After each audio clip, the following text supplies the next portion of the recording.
Rational functions. Rational functions are defined to be a polynomial over another polynomial.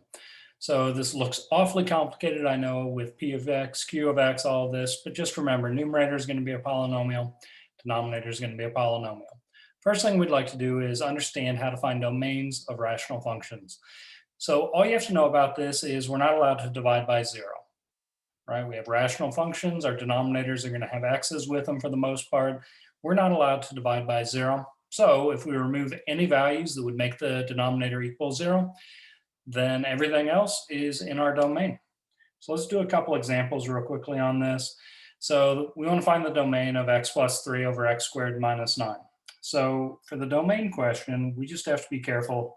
Denominators can be 0. So it can help if we go ahead and factor this. Now this one factors pretty nicely that it's a difference of squares, so x plus 3 times x minus 3. So that denominator, we would not want to plug in a negative 3 into that first factor as I've written it, or a positive 3 into the second factor as I've written it, or else it would make the denominator equal 0.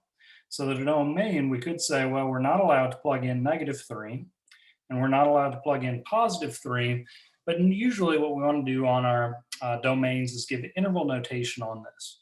So if we want to take a look at what does that look like on a number line? Negative 3, positive 3, important values on our number line. Basically, we have to leave those out. So like open circles at those two specific values, but everything to the left could be an okay value to plug in, everything in between, everything to the right-hand side. So what this kind of tells us is we have 3 separate intervals. We have negative infinity to negative 3, but we're going to leave it out. The open parenthesis indicating that negative 3 is not going to be included. For this middle region, we can say a union symbol. Again, leave out negative 3 to positive 3.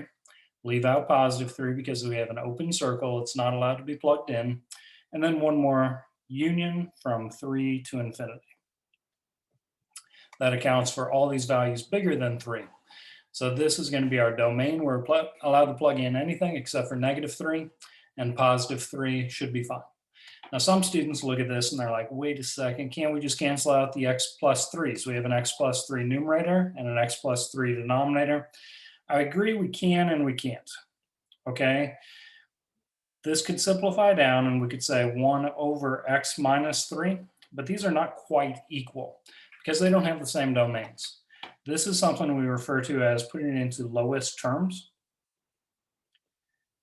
And putting something into lowest terms is helpful as far as picking out where our vertical asymptote is going to be. We haven't talked about this yet, but what this tells us is because the x plus 3 and x plus 3 kind of matched up between numerator and denominator, that's what we refer to as being a removable discontinuity.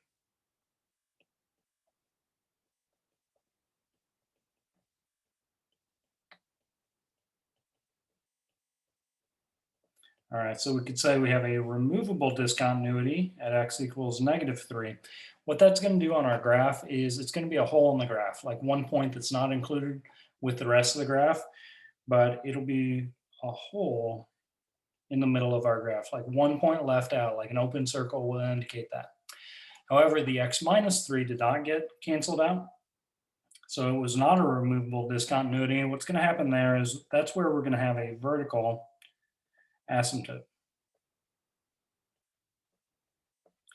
So we get a vertical asymptote at x equals positive 3, which goes hand in hand with this x minus 3 still remaining in our denominator. However, this does not affect our domain. We're still not allowed to plug in either negative 3 and positive 3. That's why I kind of put this not equal to, because these are not quite the same. The graphs of these are going to be the exact same, except for this graph, the 1 over x minus 3, has points everywhere except for that vertical asymptote. This one is missing that one additional point, the hole in our graph, at the removable discontinuity at x equals negative 3. So slightly different. All right, the next one more domain question here. This one, we don't have to worry about the removable discontinuity because there aren't any common factors between numerator and denominator.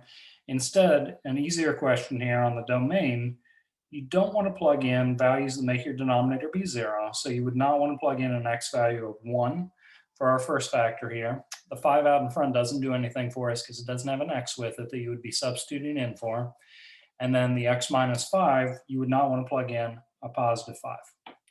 Okay, in interval notation, this would be negative infinity to 1, leave it out, union 1 to 5, leave it out, union 5 to infinity, as far as the domain goes.